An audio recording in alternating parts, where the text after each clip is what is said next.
we are going to study on submandibular gland. So, introduction. Submandibular gland is the second largest salivary gland and it is in the submandibular region. It weighs about 10 to 20 gram. It is a mixed salivary gland and is a J-shaped gland. As you can see here, this is the submandibular gland. So, parts. It consists of two parts, which one is superficial part and deep part. Here you can see this is the superficial part and this is the deep part. Here, superficial part lies superficial to the mylohyoid muscle.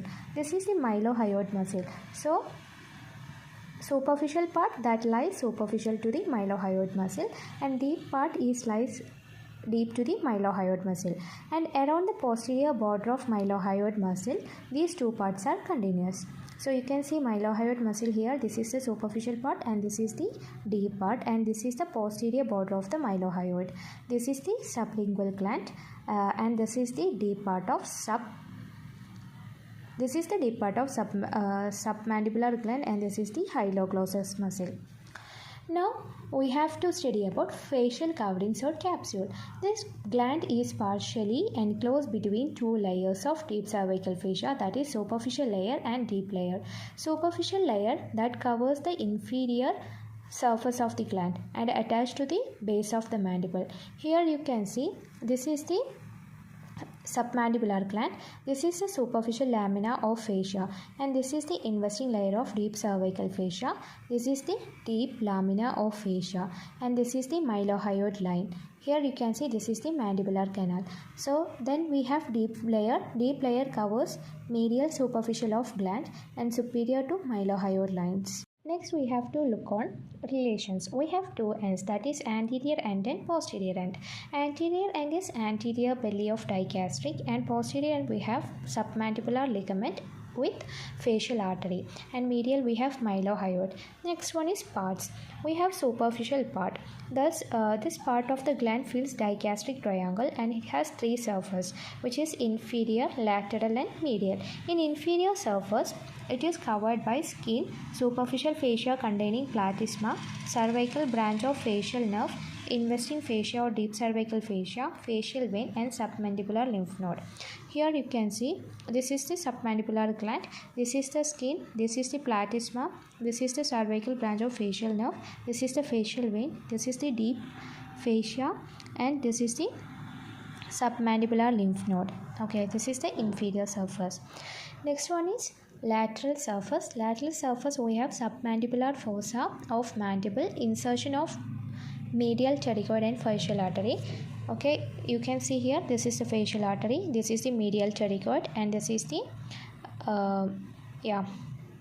and next one is medial surface. There will be anterior part, middle part and posterior part. In anterior part we have mylohyoid nerves and vessels, submental branch of facial artery, and middle part we have hyoglossus, styloglossus, lingual artery and 12th nerve. In posterior part we have stylohyoid, styloglossus and 9th nerve. One is the deep part. In deep part it is the smallest in size, and medially there will be hyoglossus, laterally mylohyoid, above lingual nerve and submandibular ganglion, and below hypoglossal nerve. Next we have to study on submandibular duct. It is Watson duct. It is a continuation of deep part between mylohyoid laterally and hyoglossus medially. It winds around the sublingual nerve. Then it passes between submandibular gland and the longitudinal muscles, opens into the floor of mouth at sublingual papillae on either side of the frenulum of tongue. Then we have to look about the blood supply. Arterial supply, it is facial artery and lingual artery, and common facial vein is the venous supply. Next one is nervous supply, which is parasympathetic is there and sympathetic and sensory is there. In parasympathetic we have superior salivatory nucleus, which goes into facial nerve, then chorda tympani, then lingual nerve, then relay in submandibular ganglion, then to postganglionic fibers, and then to submandibular and sublingual gland.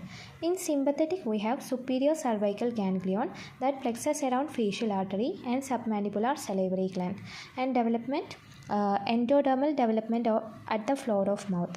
Then sensory nerve we have lingual nerve. Clinical correlation: Formation of calculi in the submandibular gland and its death, and swelling of submandibular ganglion can palpated by manually. So that's all about salivary gland. This is a small note on salivary gland. You have to cover your textbook. That's all. Thank you.